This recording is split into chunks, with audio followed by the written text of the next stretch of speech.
Hi everyone, welcome to techie Aditya. మన previous వీడియోలో మనం నెస్టెడ్ ఇఫ్ ఎల్స్ గురించి చూసాం. ఇవాళ వీడియోలో మనం స్విచ్ స్టేట్మెంట్ గురించి చూద్దాం. స్విచ్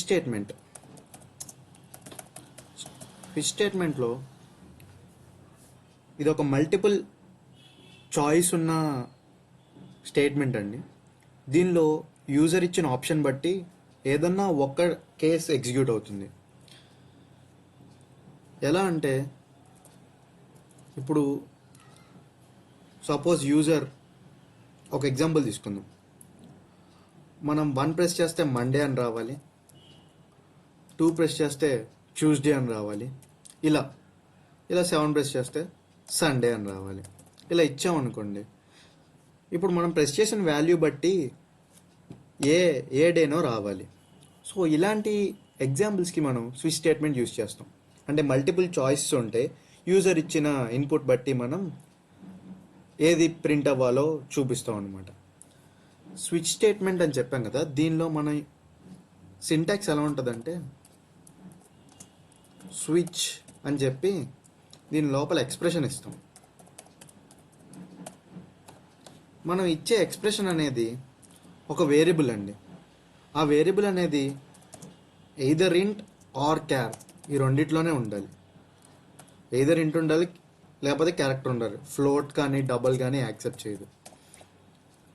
అండ్ మనం స్విచ్ లోపల స్విచ్ అని చెప్పి ఇలా ఎక్స్ప్రెషన్ రాస్తాం కదా, ఎక్స్ప్రెషన్ రాసిన లోపల మనం కేసెస్ రాస్తాం అనమాట.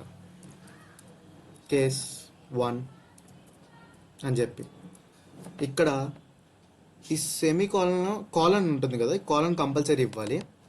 మనం ఇంటి తీసుకుంటే కనుక ఇక్కడ నెంబర్ ఇవ్వాలి. అదే మనం క్యారెక్టర్ తీసుకుంటే కనుక సింగిల్ కోట్స్లో క్యారెక్టర్ ఇవ్వాలండి. ఓకే, ఇక్కడ వరకు అందరూ క్లియర్ కదా. నేను ఒక ఎగ్జాంపుల్ తీసుకొని చెప్తాను. ఈ ఎగ్జాంపులే స్విచ్ స్టేట్మెంట్కి. మన ఐడి ఓపెన్ చేద్దాం.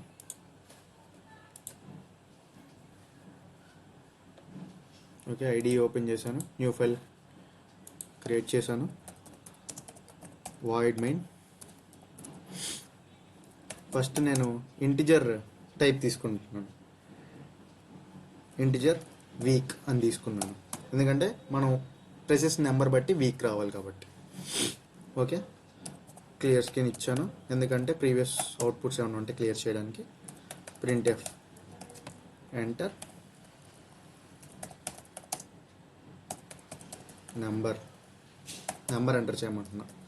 స్కాన్ఎఫ్ తీసుకుందాం. %LD, ఎందుకంటే ఇది ఇంటిజర్ కాబట్టి. యాంపర్సెంట్ వీక్ ఎంటర్ చేయాలి కాబట్టి వీక్ అని ఇచ్చాం.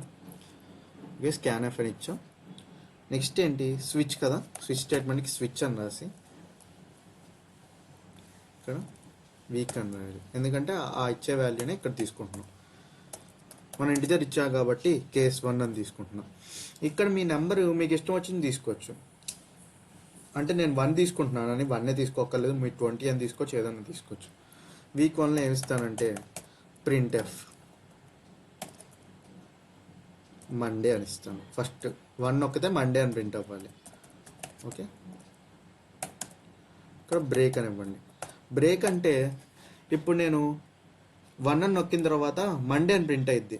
మండే అని ప్రింట్ అయిన తర్వాత వేరే కేసులు ఏమి ఎగ్జిక్యూట్ అవ్వకూడదు. ఇక్కడ 1 ఉంది కదా, ఇక్కడ యూజర్ ఇచ్చినప్పుడు 1 ఇచ్చాడు అనుకోండి, ఈ కేసు 1 ఎగ్జిక్యూట్ అయిన తర్వాత వేరే ఎగ్జిక్యూట్ అవ్వకూడదు అంటే బ్రేక్ ఇస్తాం అనమాట. బ్రేక్ అంటే అక్కడితో స్టాప్ అయిపోమని.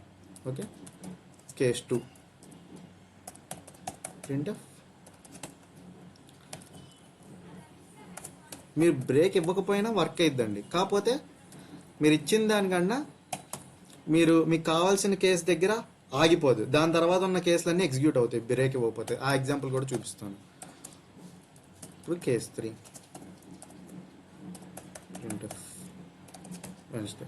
ప్రస్తుతానికి ఈ 3 తీసుకొని చూద్దామండి.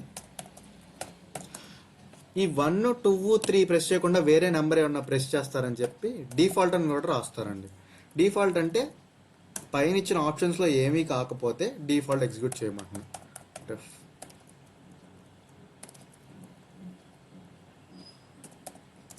నేను కరెక్ట్ వాల్యూ అని ఇస్తాను. Okay, default. ఇక్కడ స్విచ్ ఇక్కడ క్లోజ్ చేసి ఇస్తాను. గెట్ సిహెచ్ మనకు అవుట్పుట్ హోల్డ్ చేయడానికి. ఓకే, దీన్ని సేవ్ చేద్దాం.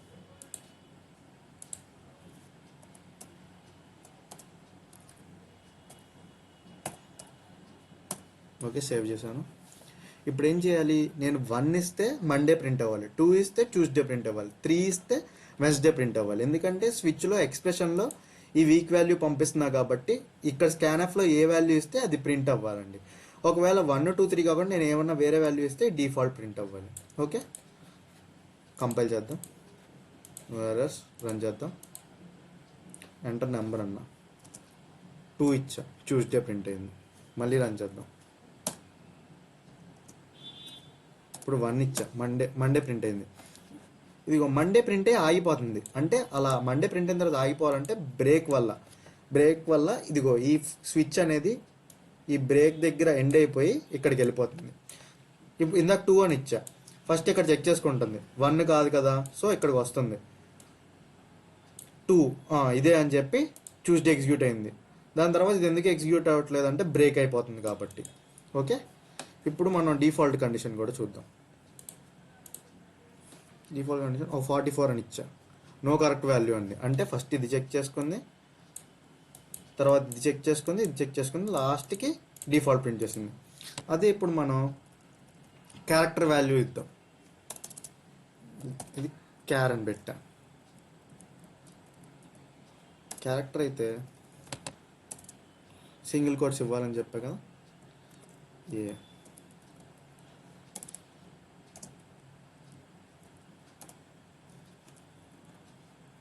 బి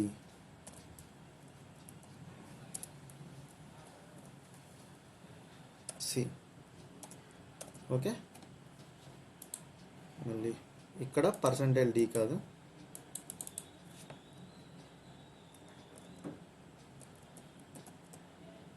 %c, ఎందుకంటే క్యారెక్టర్ డేట్ కాబట్టి. సేవ్ చేశాను, కంపైల్ చేశాను, రన్ చేద్దాం. ఇప్పుడు ఏ ఇస్తాం, మండే ప్రింట్ ఏం చూసారా. మనం ఇలా క్యారెక్టర్ ఇవ్వచ్చు, లేకపోతే ఇంటిజర్ వాల్యూస్ ఇవ్వచ్చు. ఇప్పుడు ఒకసారి మీకు బ్రేక్ తీసేసి చూపిస్తాను అన్నిట్లో. అసలు ఇక్కడ బ్రేక్ తీసేస్తే ఏమైంది, అన్ని చోట్ల బ్రేక్ అనేది ఆప్షనల్. అంటే మీరు ఇవ్వచ్చు, ఇవ్వకపోవచ్చు, కానీ బ్రేక్ ఇస్తే మీకు కావాల్సిన కండిషన్ దగ్గర స్టాప్ అయిపోద్ది అనమాట. ఇప్పుడు బ్రేక్ తీసేసాను, అసలు ఏమైందో చూద్దాం.